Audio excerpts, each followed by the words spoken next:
नमस्ते दोस्तों, स्वागत है आपका रहस्यानंद के एक ऐसे एपिसोड में जो आपके होश उड़ा देगा। क्या हो अगर मैं आपसे कहूं कि हजारों किलोमीटर दूर दो अलग-अलग सभ्यताओं सिविलाइजेशंस में एक जैसी कहानियां लिखी गई हैं।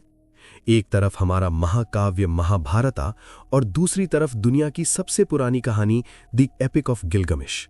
दोनों में दोस्ती, मौत, देवताओं का हस्तक्षेप और एक महाप्रलय का जिक्र है जो बिल्कुल कार्बन कॉपी लगते हैं।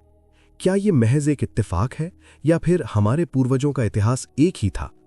आज हम इन दोनों महाकाव्यों के बीच के 5 ऐसे शॉकिंग कनेक्शंस को डिकोड करेंगे जो किसी ने नहीं बताए। चलिए शुरू करते हैं। Phase 1, the demigod heroes, Karna versus Gilgamesh. पहली समानता है उनके हीरोज में। गिलगमेश 2/3 गॉड था, जिसके पिता एक इंसान और मां एक देवी निन्सुन थीं। महाभारत में कर्ण और अर्जुन भी डेमीगॉड्स थे, जो कुंती और देवताओं सूर्य या इंद्र के मिलन से जन्मे थे। दोनों ही हीरोज के पास ऐसी शक्ति थी जो आम इंसान के पास नहीं हो सकती। गिलगमेश की फिजिकल स्ट्रेंथ और कर्ण का कवच कुंडल दोनों ही उन्हें इनविंसिबल यानी अजेय बनाते थे। लेकिन दोनों की ही किस्मत में एक दर्दनाक मोड़ लिखा था। Phase 2, the ultimate friendship, Enkidu versus Duryodhana और कृष्णा। दुनिया की सबसे महान दोस्ती का जिक्र दोनों जगह है। गिलगमेश के पास एनकिडू था, एक ऐसा वाइल्ड मैन जो पहले उसका दुश्मन था पर बाद में उसका सबसे बड़ा साथी बना। महाभारत में कर्ण और दुर्योधन की दोस्ती भी ऐसी ही थी। लेकिन एक और दिलचस्प कनेक्शन है, कृष्णा और अर्जुन। जैसे कृष्ण ने अर्जुन को विश्व रूप दिखाया और जीवन का ज्ञान दिया, वैसे ही एनकिडू ने मौत के दुख से गिलगमेश का नजरिया बदल दिया। जब एनकिडू की मौत हुई, गिलगमेश वैसा ही टूट गया जैसे दुर्योधन कर्ण की मौत पर या अर्जुन अभिमन्यु की मौत पर टूटा था। फेज 3, द ग्रेट फ्लड, मत्स्य अवतार वर्सेस उत्तनापिश्तिम। ये सबसे बड़ा और साइंटिफिक प्रूफ है। गिलगमेश में उत्तनापिश्तिम एक आर्क यानी नाव बनाता है ताकि दुनिया को एक भयानक बाढ़ से बचा सके। हमारे पुराणों में ऋषि मनु को भगवान मत्स्य ने चेतावनी दी थी कि एक महाप्रलय आने वाली है और उन्हें एक विशाल नाव बनानी होगी।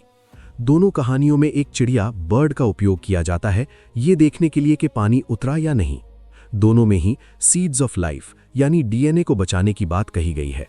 क्या ये उस ग्लोबल डिजास्टर का सबूत है जो 10,000 साल पहले वाकई हुआ था? फेज 4, द वेपनरी, अस्त्र वर्सेस सेलेस्टियल वेपन्स। गिलगमेश में देवताओं ने उसे एक्सेस और स्वॉर्ड्स दिए थे जो बिजली की तरह चमकते थे। हम बाबा को मारने के लिए 7 टेरर्स का उपयोग किया गया था। क्या ये ब्रह्मास्त्र या पशुपतास्त्र जैसे वेपन्स का ही एक सुमेरियन वर्जन था? दोनों ही टेक्स्ट्स में फ्लाइंग मशीन्स यानी विमाना और चैरियट्स ऑफ गॉड्स का जिक्र है जो आसमान से आग उगलते थे। साइंस मानती है कि ये शायद प्राचीन काल की न्यूक्लियर या प्लाज्मा टेक्नोलॉजी थी, जिसे अलग अलग देशों में अलग अलग नाम दिए गए।